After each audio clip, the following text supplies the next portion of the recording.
Төр засаг аливаа засаг захиргааны байгууллага ил тод байдлыг эрхэмлэн ажиллаж байж, иргэд мэдээлэлтэй болж үүнийхээ үндсэн дээр оролцоотой идэвхтэй болж эхэлдэг.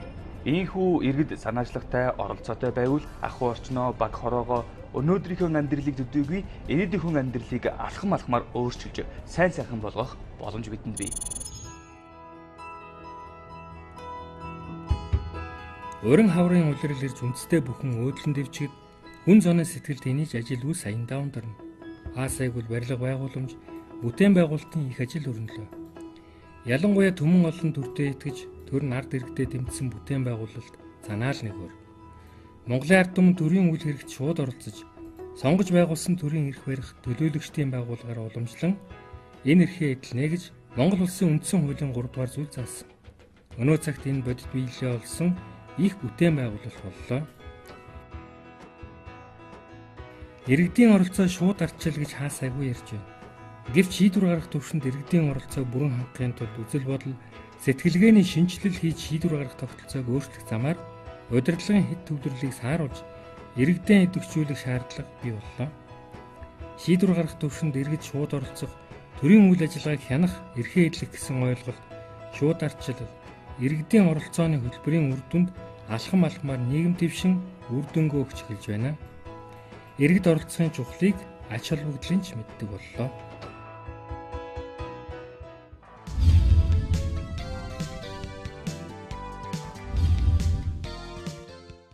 Зөвхөн төр орон нутгаас өөрснийхөө шийдвэрийг гаргах биш, бас иргэн болгон санаа бодлоо илэрхийлнэ гэж бас орон нутгийн чухал хувь нэмэртэй л болж байна. Одоо ардчил гэдэг маань яг энэ дээр гарч ирж байгаа юм уу те? Иргэн хүнийхээ саналыг сонсдог, тэгээ олуула бас хэлэлцдэг тийм ээ. Тийм ер нь тэгэл иргэд ингээл одоо өөрсдөө дундаа ингээд санал гаргаал ингээл ямар нэгэн асуудлыг шийдэх юм бол ингээд болдог. Ер нь хүн өөрийнхөө л орсон юм болгонд идэвхтэй болдго юм байна. Би ийм үг хэлсэн, энэ миний хэлсэн үг үгүй байна уу биш байна уу гэж хардаг. Тэгэхээр бол иргэн оролцоно гэдэг бол нийгмийн идэвх ерөнхийдөө сэргэж байна л гэж байна. Хуучин дарга шийддэг байсан бол дарга бол гүйцэтгэгч, иргэн бол энэ төлөвлөлт командлагч л болж байна шүү дээ. Командлагч гэдэг чинь бас том эд болоод байгаа шүү дээ. Өөрийгөө бол командлагч гэж бодохоор бас сайхан байдаг шүү дээ.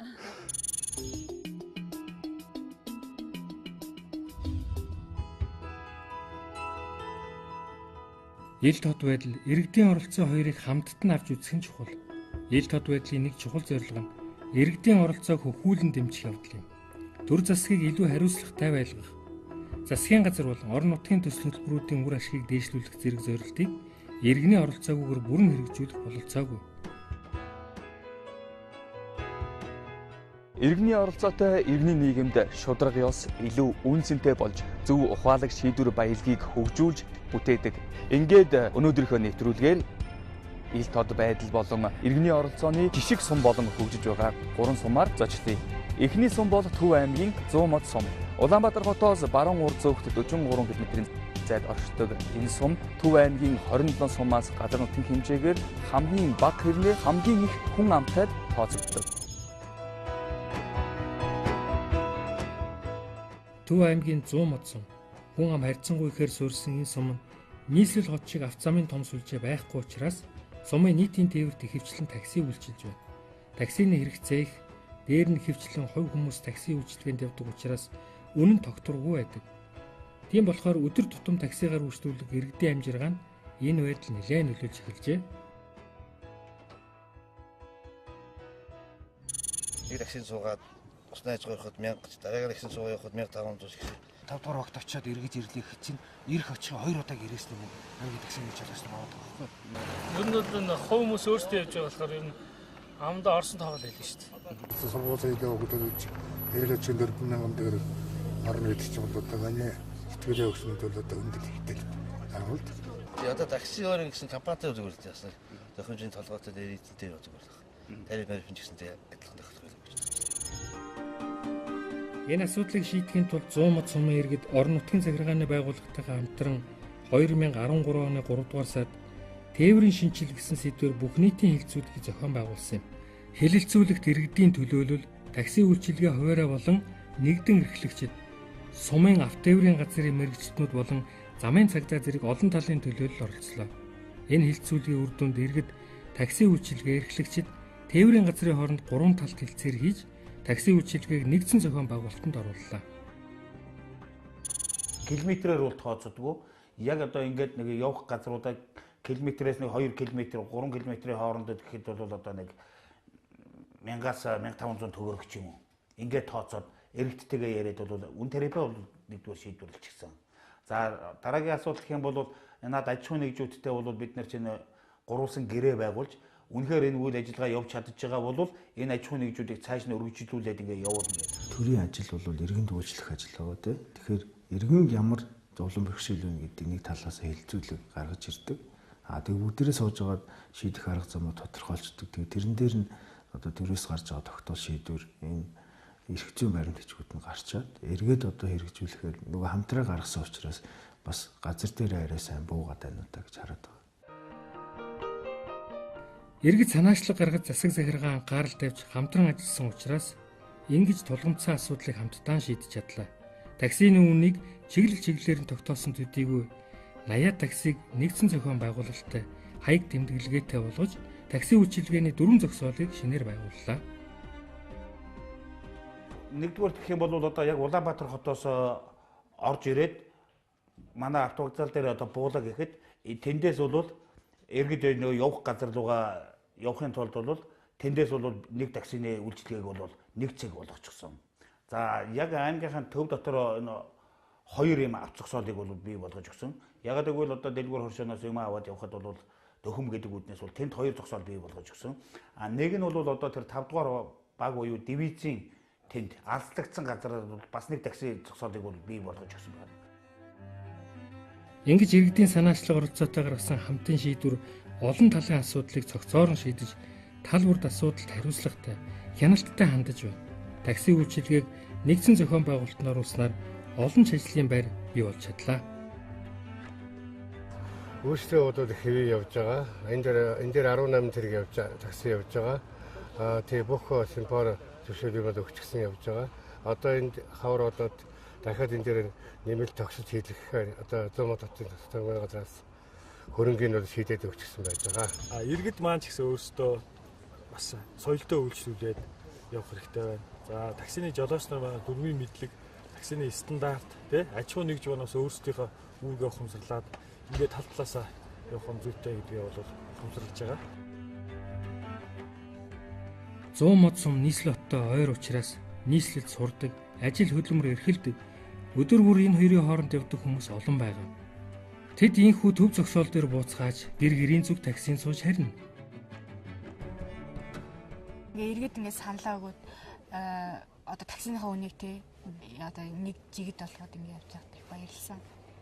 Тэгээд угаасаа мэдээж ямар өндөр өртөгтэй байнг яваад тахаа бас хэцүүс. Тэгээд одоо энэ ингээд ер нь хүн болгоны амьдрал ахуйд бас тусалж байгаа. Өдөрт бол чи ямар ч байсан дунджаар 4000 төгрөг засуулж. Тийм. Одоо бол тэгээд яадаг болсон. Одоо нэг 2000 шүү дээ. Хоол оройно зүүн дэлгэр мэлгээгээд хол газруудаас хүмүүс бас таксид хэцүүлээс урд нь бас би ч хэцүүлсэн ингээл замдаар гараад хэдэн ч минут чамаг ингээл зогсоол. Тэгээл бар замын унаа мунадаа арилтал ингээл дэс. Одоо болохоор зүгээр яг хуцаараа дуудаал тэгээл нэг 5 минут. Нийтэд үйлчилж байгаа такси аль чиглэлд ямар үнэтэй үйлчилж байгаагаа хэн хүнд ойлгогдохоор бичиж тодорхой харагдахаар газар байрлуулсан. Ингэснээр хэн хэнийхэн хувьд маргаан бохирдол үүсгэргүй болсон. Ингэж хамтын оролцооны үр дүнд үйлчилж байгаа жолооч нарч сэтгэл хангалуун байна. Тэгэл тэр үний юг байхад бол бид нар үйлчлэгч ард хэрэгдүүлдэг шууд л та нар дураараа өнөр явж та нар ингэж иргээл хэрүүл маргаан ядтаад асуултгүй зодоо нүдээ заримтай нь хүртэл зодтолдог байсан. Яг хөө нэг талаар бол одоо бид нар бол ард хэрэгттэй бол үйлчлэхэд бол семпор үнийн тарифтай болсондоо бол баярлалтай болж байгаа.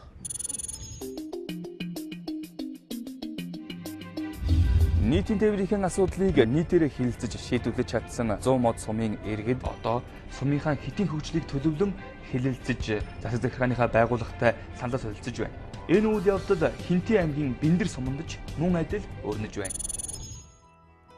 Төрн иргэдээ хүндэлж шууд ардчлалын зарчмыг дээдэлдэг, аливаа ашиг сонирхлын зөрчлөөс ангид байх ухамсар соёлыг хэвшүүлэн төр болон улс төрийн намуудын давуу эрхийг халж иргэдийн оролцоог ардчлалын гол шалгуур болгох ажил төрдөөж иргэндэж үр дүнгээ өгч эхэлж байна. Энэ ажлыг эхлүүлж хөгжлийн хэдийн төлөвлөгөөгөө боловсруулж байгаа орон нутгийн нэг бол Хинтээ аймгийн Бэндэр сум. Бэндэр сумын удирдлага сумынхаа хөгжлийн хэдийн төлөвлөгөөг боловсруулахын тулд иргэдийнхээ саналыг авч эхлээд багагүй хугацаа өнгөрлөө.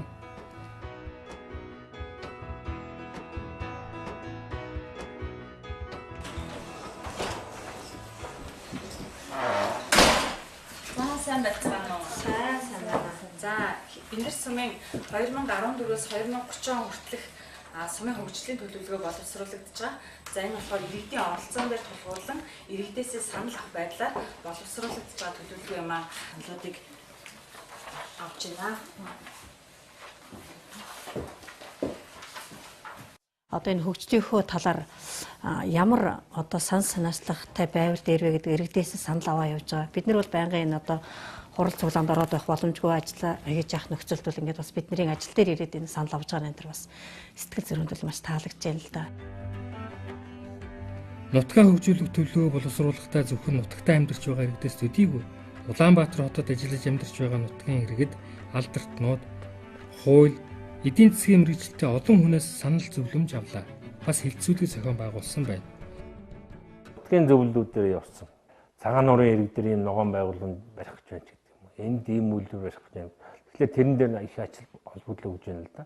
За миний өс төрсөн нутаг, миний аав ээж хамаатан ах дүүгийн төрсөн амьдарч байгаа нутаг дээр бид одоо ийм санаа оноо оруулах хэрэгтэй гэдэг.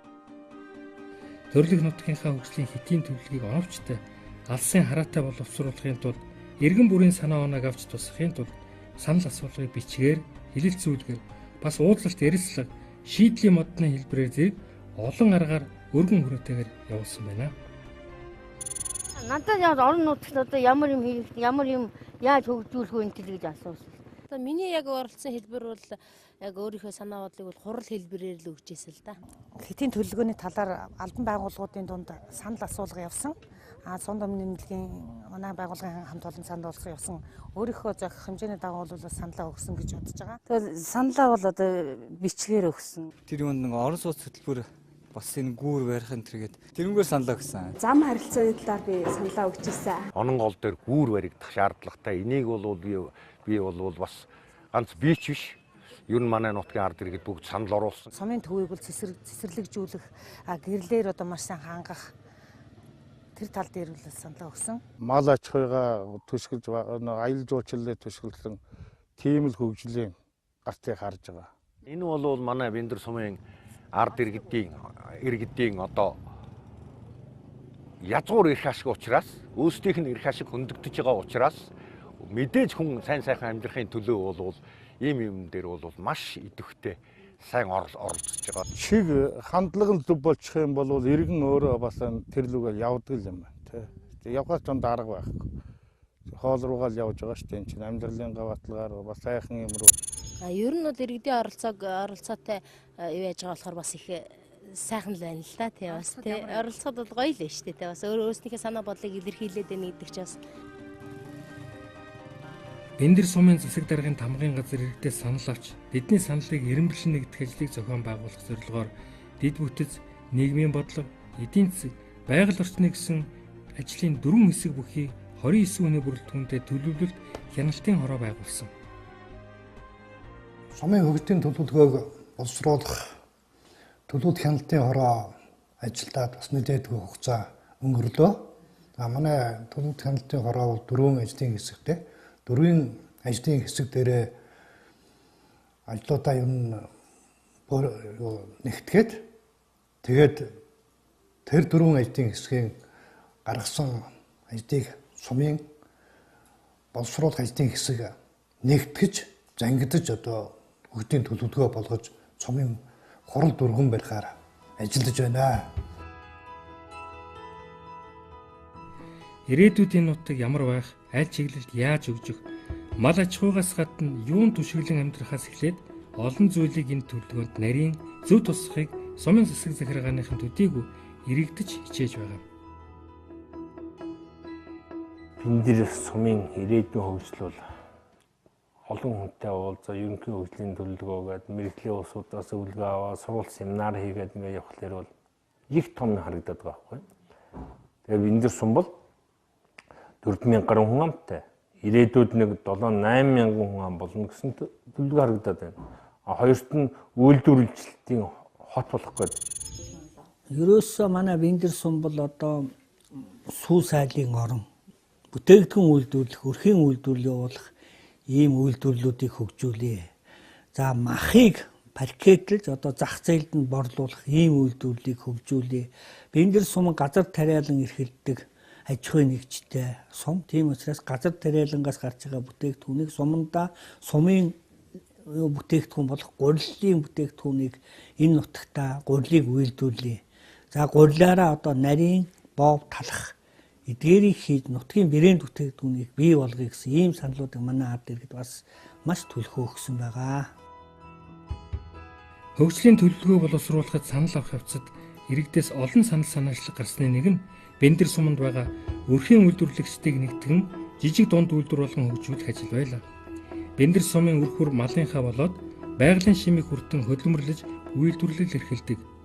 Бас аялал жуулчлалын томоохон бүс болон хөгжөхөөр төлөвлөж байгаа энэ сумынханд жижиг дунд үйлдвэрлэлийг хөгжүүлнэ гэдэг хөгжлийн бас нэг чухал алхам юм аа. Өөр өөрийнхөө хүссэн, өөрийнхөө чаддаг ямиг ингээд хийгээд нэгтгээд хамтраад ажиллана гэдэг бол ерөөсөө энэ хөгжлийн